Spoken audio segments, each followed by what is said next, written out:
আবার একটা নতুন রেসিপি নিয়ে তোমাদের মাঝে চলে এলাম। তো রসুন রেসিপিটা হলো যে এখানে করলা আছে দেখতে পাচ্ছি, আলু কাটা হয়েছে আর বেগুন কাটা হয়েছে, সবই কিন্তু লম্বা লম্বা কাটা হয়েছে।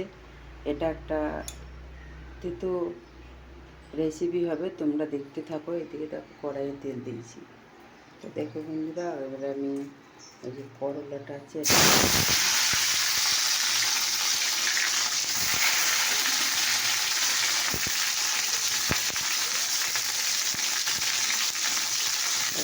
ভাজা হবে। তো দেখো বন্ধুরা, এখানে তেল, পাঁচফোড়ন, হালকা লঙ্কা দিয়ে দেওয়া হয়েছে। এটা খুব ডাল হয়েছে, মুসুর ডাল, এটা খুব শুকা হলো। আর এটা দেখো আমার একটা ভাজা দিকে রয়েছে, এটাকে এবার আমি একটু নামিয়ে নেব। ঠিক আছে, দেখো বন্ধুরা, আমার করলা ভাজাটা হয়ে গেছে। দেখো তেল গরম হচ্ছে। এদিকে দেখো আমি পাঁচফোড়ন দিয়ে দিচ্ছি, আর এই যে আলুটা আছে এই আলুটাকে আমি দিয়ে দিচ্ছি।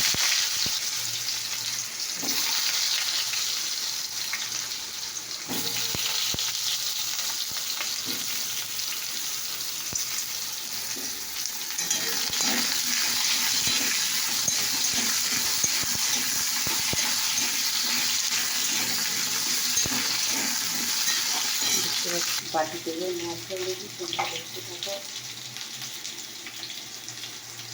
এখন নুন নিলাম পরিমাণ মতো, একটু জিরে গুঁড়ো নিলাম, একটু ধনে গুঁড়ো নিলাম। একটু তো ঝাল না দিলেও কোনো খেতে না, একটুখানি নিলাম,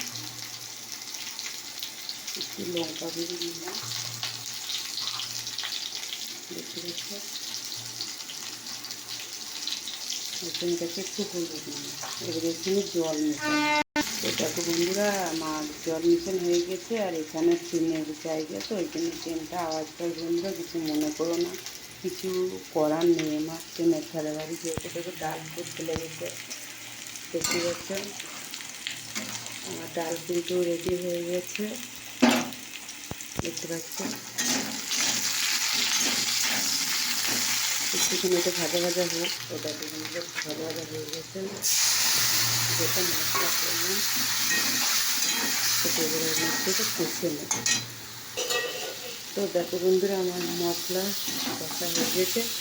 এবার আমি জল দিয়ে দেবো, এখানে করলা ভাজাটা দিয়ে দেবো।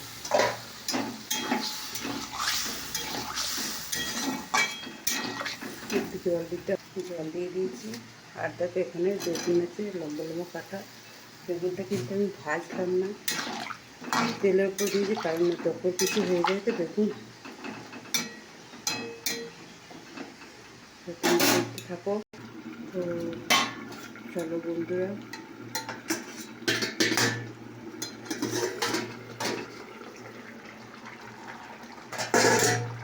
দেখো আমার এই রেসিপিটি কিন্তু হয়ে গেছে। শুধু একটুখানি একটা মুরগি হয়ে যাবে। এটা তোমাদের এই রেসিপিটা কেমন লাগলো অবশ্যই কমেন্ট করে জানিও, ঠিক আছে। তো চলো, টাটা, বাই বাই।